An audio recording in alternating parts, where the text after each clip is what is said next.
Hello friends, मैं हूं करण और आप देख रहे हैं स्टडी के टू गुप्ता। दोस्तों, इसमें हम विभिन्न प्रकार का वीडियो लाते रहते हैं। सो गाइज, मेरे चैनल को सब्सक्राइब कर लीजिएगा। आज जो हम करने वाले हैं जीके क्यूज का टॉप 20 क्वेश्चन। दोस्तों, इसके सारे क्वेश्चन एग्जाम में आ चुके हैं। सो गाइज, एग्जाम की नज़र से ये बहुत ही इम्पोर्टेंट रहने वाले हैं, क्योंकि होता क्या है दोस्तों, क्वेश्चन को बस रिपीट करते रहता है। पुराने क्वेश्चन को फिर से रिपीट करेगा, सिर्फ लैंग्वेज चेंज कर देगा, लेकिन क्वेश्चन वही रहता है। तो गाइज, बारीकी से हम एक एक क्वेश्चन को देखेंगे और जहां ज़रूरत पड़ेगा हम डिटेल से भी देखेंगे, यानी कि हम एक्सप्लेनेशन भी देंगे। तो चलिए अपने क्वेश्चन की तरफ चलते हैं हम लोग। ये है हमारा आज का पहला क्वेश्चन। संतोष ट्रॉफी किस खेल से संबंधित है? ऐसे क्वेश्चन आते हैं। और देखिए दोस्तों, ये एनटीपीसी 26 अप्रैल 2016 को पूछा जा चुका है।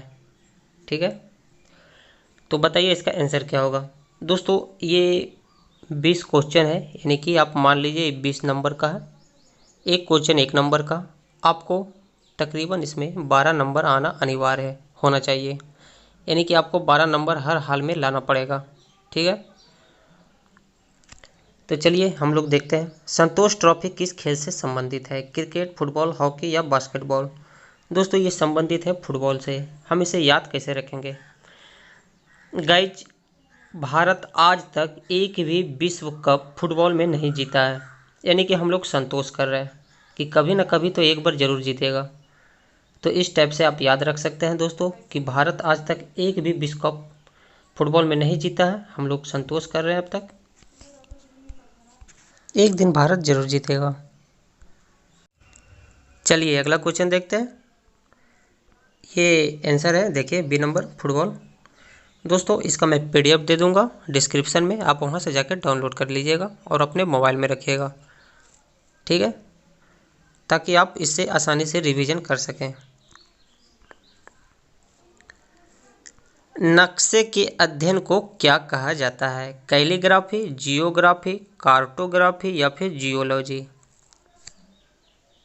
तो आप जानते होंगे, ये भी दोस्तों देखिए एनटीपीसी 26 अप्रैल 2016 को पूछा गया था। तो हम लोग नक्शे के अध्ययन को कार्टोग्राफी कहते हैं। चलिए आगे के क्वेश्चन देखेंगे। नासा का मुख्यालय कहाँ है? हमेशा एग्जाम में आते हैं।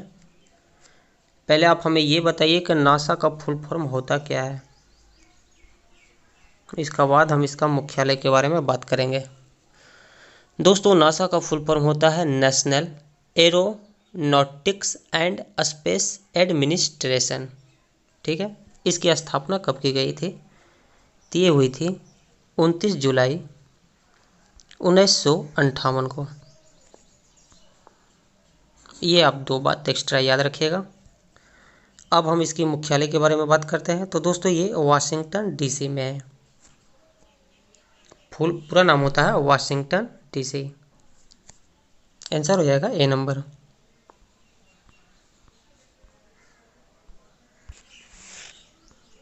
क्वेश्चन है, भोजन से प्राप्त ऊर्जा को कैसे मापा जाता है? इजी क्वेश्चन है, पर एग्जाम में आते हैं। Calorie, ampere, kelvin, fat? दोस्तों, यहाँ पे कैलोरी और एम्पियर दोनों एक जैसा लग रहा है, दोनों लगता है कि ब्रदर है, सेम टाइप का उच्चारण हो रहा है। कैलोरी, केल्विन, इसी में कन्फ्यूजन हो जाता है। तो दोस्तों, भोजन को हम मापते हैं कैलोरी में, लेकिन केल्विन क्या है ये भी तो जानना जरूरी है। तो दोस्तों, ताप को मापा जाता है, टेम्परेचर को मापा जाता है केल्विन में। ठीक है, और एम्पियर जो है विद्युत धारा का मात्रक है।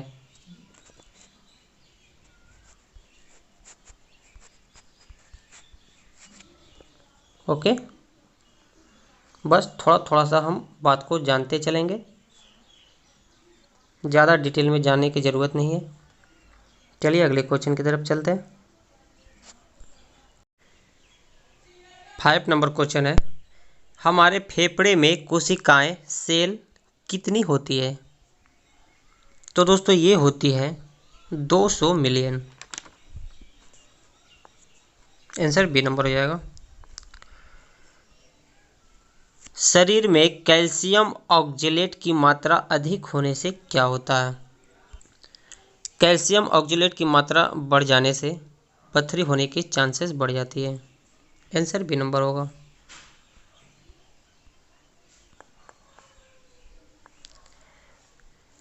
एक वयस्क मानव शरीर में कितने लीटर ब्लड होते हैं? तो दोस्तों एक वयस्क मानव शरीर में अगर हम पुरुष की बात कर लेते हैं पहले, तो इसमें खून जो होते हैं 5 से 6 लीटर। वहीं पे महिला की बात करें तो दोस्तों इसमें होती है 4 से 5 लीटर, यानी कि 1 लीटर कम होती है। ठीक है, तो यहाँ पर आप आंसर कर लीजिएगा ए नंबर। एक वयस्क मानव शरीर में कितने लीटर खून होती है? तो 5 से 6 लीटर। क्योंकि यहाँ पे महिला की स्पष्ट रूप से नहीं बोला गया है, तो आप ए नंबर को टिक कर सकते हैं।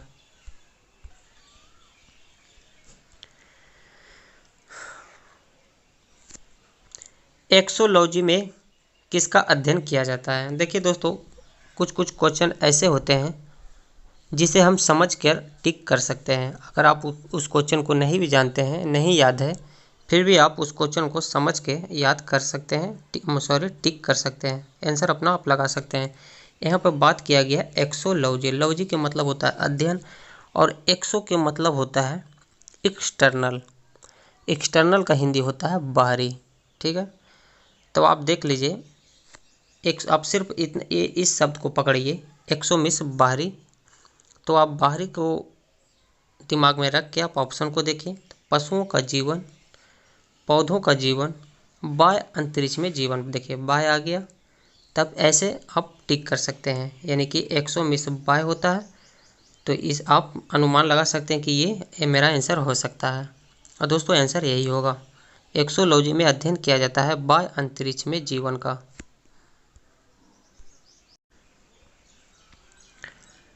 क्वेश्चन है, सप्तऋषि निम्नलिखित में से किसका नाम है?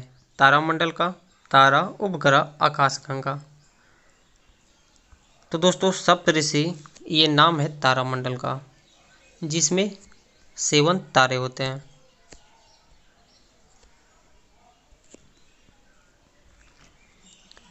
निम्नलिखित में से किन कणों पर सकारात्मक आवेश होता है? दोस्तों यहाँ पे पूछा गया है सकारात्मक, और एक होता है नकारात्मक। सकारात्मक को हम पॉजिटिव बोलते हैं, इसका साइन इस तरह से लिखते हैं, और एक होता है नकारात्मक, दोस्तों हम उसे इस तरह से डिनोट करते हैं। ठीक है, इंग्लिश में नेगेटिव बोलते हैं।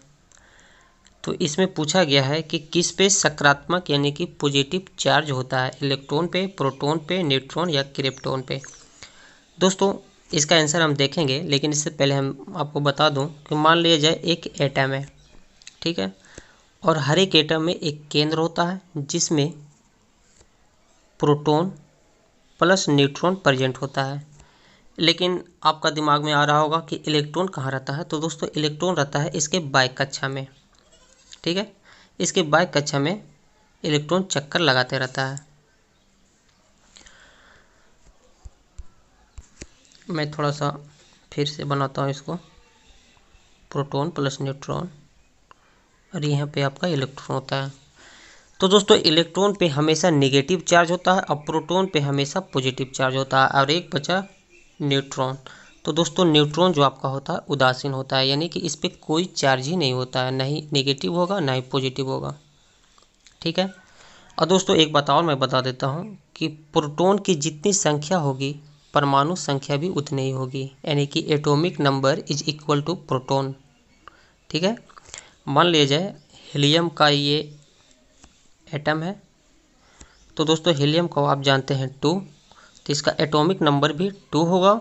और आप पूछिएगा कि इसका प्रोटॉन नंबर कितना होगा, तो इसका प्रोटॉन नंबर भी 2 ही होगा, क्योंकि एटॉमिक नंबर बराबर होता है प्रोटॉन नंबर।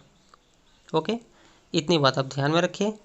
तो इसका आंसर हो जाएगा सकारात्मक, ये पॉजिटिव पूछा है, तो मैंने अभी बोला कि प्रोटॉन पे पॉजिटिव चार्ज होता है, इलेक्ट्रॉन पर नेगेटिव, और न्यूट्रॉन पर कोई चार्ज नहीं होता है। तो इसका आंसर हो जाएगा बी नंबर। सिंगापुर का पूरा, यहाँ पे मिस्टेक हो गया है, आप ये पुराना कर लीजिएगा। सिंगापुर का पुराना यानी कि प्राचीन नाम क्या था? पहले सिंगापुर को किस नाम से पुकारा जाता था? तो दोस्तों पहले इसका नाम था तेमासेक। और सीलोन को, जिसे हम लोग अब श्रीलंका बोलते हैं, पहले सीलोन बोला जाता था। और म्यांमार को बर्मा बोला जाता था।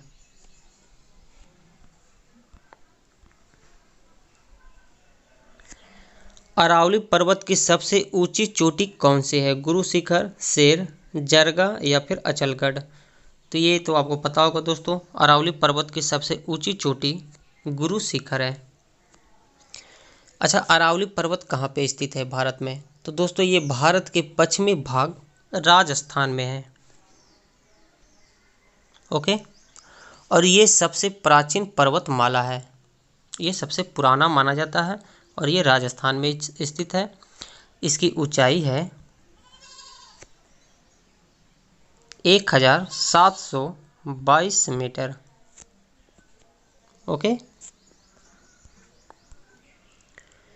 भारत के किस राज्य में चाय की खेती होती है? पश्चिम बंगाल, आंध्र प्रदेश, उड़ीसा या फिर महाराष्ट्र? दोस्तों आप टिक तो कर लीजिएगा। ए नंबर पश्चिम बंगाल। पश्चिम बंगाल में आपका स्थित है दार्जिलिंग, वहीं पे चाय की खेती की जाती है। लेकिन आपको ये बताना है कि भारत में पश्चिम बंगाल के अलावा और कहाँ पे चाय की खेती होती है? तो दोस्तों एक और फेमस है असम। लेकिन असम के अलावा भारत में तमिलनाडु और केरल में भी होता है। ठीक है, और भी कई राज्य में होते हैं, लेकिन ज़्यादा अगर प्रचुर मात्रा में अगर होता है तो पश्चिम बंगाल और असम में ही होता है। और दोस्तों एक बात और याद रखिएगा कि चाय की खेती में भारत का स्थान जो है सेकंड नंबर पे आता है और फर्स्ट नंबर पे है चीन।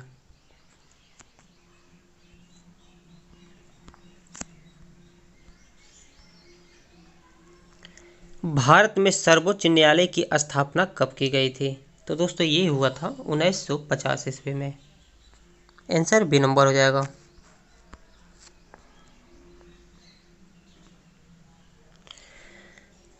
चलिए इसका आंसर बताइएगा। भारत में स्वतंत्रता संग्राम किस वर्ष हुआ था? गाइज, भारत में स्वतंत्रता संग्राम किस वर्ष हुआ था? तो ये हुआ था 1857 ईस्वी में। दोस्तों ये शुरू हुई थी 10 मई को। ठीक है, 10 मई 1857 को शुरू हुआ था मेरठ से। सबसे पहले मेरठ से ही शुरू हुई थी। दोस्तों ये था क्या? तो ये था एक सैन्य विद्रोह। ठीक है, सैनिकों के द्वारा विद्रोह किया गया था, लेकिन बाद में ये स्वतंत्रता का रूप ले लिया। ठीक है, भारत जिस टाइम आज़ाद नहीं हुआ था, गुलाम था, उस टाइम जब विद्रोह हुआ था तो ये सैन्य विद्रोह था, लेकिन बाद में ये स्वतंत्रता का रूप ले लिया। ठीक है, और ये भारत का इम्पोर्टेंट बात तो ये है कि भारत का ये पहला स्वतंत्रता संग्राम था, यानी कि भारत को आज़ाद करने के लिए यह पहला कोशिश किया गया था। बस इतनी बात काफ़ी है। गुप्त काल के दौरान चीन के किस यात्री ने भारत का भ्रमण किया था? तो दोस्तों ये थे फायान। क्वेश्चन है, विख्यात सांची स्तूप किसने बनवाया? दोस्तों ये बनवाए थे अशोक ने। ये स्थित है आपका भारत के मध्य प्रदेश के रायसेन जिला में। ओके, भारत के रायसेन जिला में स्थित है। सांची आपका यहाँ पे नाम हो गया, लेकिन स्तूप शब्द का मतलब क्या होता है? तो दोस्तों स्तूप शब्द का मतलब होता है जहाँ पे गौतम बुद्ध का अवशेष रखे जाते हैं, उस जगह को ही स्तूप नाम रखा गया। ओके।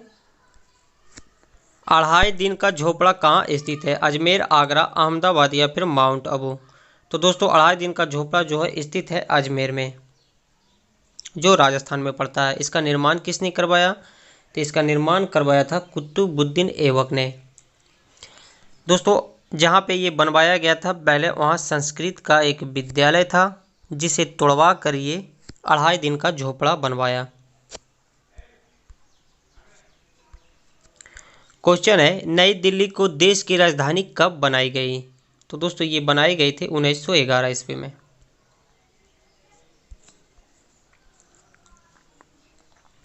आज का लास्ट क्वेश्चन है 15 अगस्त 1947 में भारत को मिली आज़ादी के समय क्या था? सुबह, मध्य, शाम, दोपहर या फिर मध्य रात्रि। दोस्तों जिस दिन भारत को आज़ादी मिली, जिस दिन हम लोग आज़ाद हुए थे, उस समय क्या था भारत में? सुबह का टाइम था, मध्य था, शाम या फिर मध्य रात्रि या फिर दोपहर का। तो वो टाइम क्या था?